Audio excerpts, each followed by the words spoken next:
আজকে আমি আপনাদের মুসুর ডাল আর মোচা দিয়ে একটা দুর্দান্ত রেসিপি শেয়ার করব।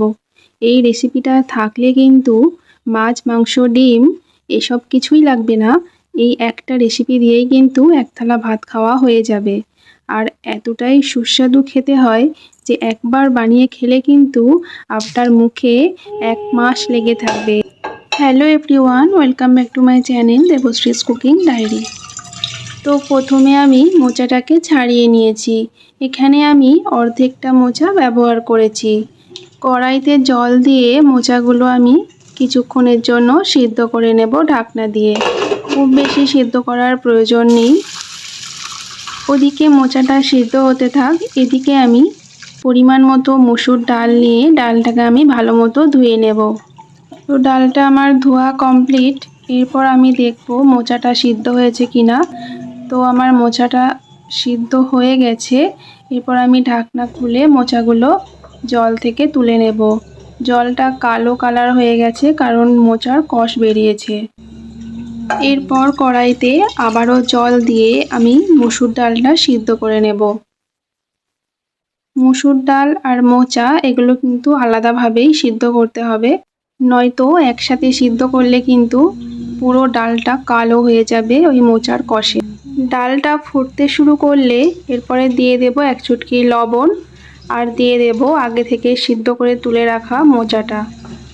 একসাথে নাড়াচাড়া করে আবারও ঢাকনা দিয়ে দেব কিছুক্ষণ, যাতে ভালোভাবে সিদ্ধ হয়ে যায়, কারণ মোচাটা আমি আগে অল্প সিদ্ধ করেছিলাম। তো কিছুক্ষণ পরে ঢাকনা খুলে দেখব সিদ্ধ হয়ে গেছে কিনা। তো সিদ্ধ একদম হয়ে গেছে। তো আমি ঢাকনা খুলে নেব। এরপর একটু নাড়াচাড়া করে নামিয়ে নেব। আর ওই কড়াইটা ভালোভাবে পরিষ্কার করে নিয়ে দিয়ে দেব সর্ষের তেল। আর সর্ষের তেলের মধ্যে দিয়ে দেব গোটা গরম মশলা, গোটা জিরে, গোটা শুকনো লঙ্কা দিয়ে আমি একসাথে ভালোভাবে ভেজে নেব। এখানে আমি গরম মশলা হিসাবে ব্যবহার করেছি গোটা এলাচ আর দারুচিনি। সব কিছু আমি ভালোভাবে লাল লাল করে ভেজে নেব। তারপর আমি দিয়ে দেব সামান্য পেঁয়াজ কুচি। পেঁয়াজটাকে হালকা নাড়াচাড়া করে ভেজে নেব। পেঁয়াজটা ভাজা হয়ে গেলে দিয়ে দেব কেটে রাখা টমেটো। টমেটো আর পেঁয়াজ একসাথে আবারও নাড়াচাড়া করব যতক্ষণ না পর্যন্ত কাঁচা টমেটোর গন্ধটা কেটে যায়। টমেটো ভালোভাবে কুক হয়ে গেলে এরপর দিয়ে দেব আদা বাটা। এবার আমি সব কিছু একসাথে ভালোভাবে আবারও কুক করে নেব কিছুক্ষণ। তারপর আমি দিয়ে দেব কালারের জন্য সামান্য কাশ্মীরি লঙ্কার গুঁড়ো আর দিয়ে দেব হলুদের গুঁড়ো। এরপর সব মশলাটা আমি ভালোভাবে নাড়াচাড়া করব ততক্ষণ পর্যন্ত যতক্ষণ না মশলা থেকে তেল ছেড়ে যায়। মশলা থেকে তেল ছেড়ে গেলে এরপর আমি দিয়ে দেব আগে থেকে সিদ্ধ করে রাখা ডাল আর মোচাটা দিয়ে আমি ভালোভাবে নাড়াচাড়া করব কিছুক্ষণ পর্যন্ত। আপনি যদি আমার চ্যানেলে নতুন হয়ে থাকেন তাহলে অবশ্যই আমার চ্যানেলটিকে সাবস্ক্রাইব করে পাশে থাকবেন। সব কিছু ভালোভাবে কষানো হয়ে গেলে এরপর দিয়ে দিতে হবে পরিমাণ মতো জল। খুব বেশি লিকুইড করা যাবে না, কারণ বেশি লিকুইড করলে কিন্তু এই রেসিপিটা ভালো লাগবে না খেতে। তাই একটু গ্রেভি গ্রেভি থাকবে, সেই মতো সামান্য পরিমাণ জল দিতে হবে।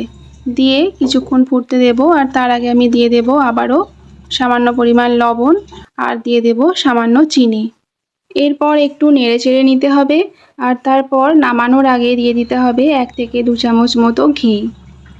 ব্যাস, এরপর নাড়াচাড়া করে নামিয়ে নিলেই কিন্তু রেডি এই দুর্দান্ত রেসিপিটি। গরম ভাতের সাথে অসাধারণ লাগে খেতে। এই রেসিপি দিয়েই কিন্তু 1 থালা ভাত খাওয়া হয়ে যাবে। আর এই রেসিপিটি বানালে বাড়ির সকলের থেকে প্রশংসা পেতে বাধ্য। হাতে মোচা পেলেই কিন্তু এই রেসিপিটি অবশ্যই একবার বানাবেন।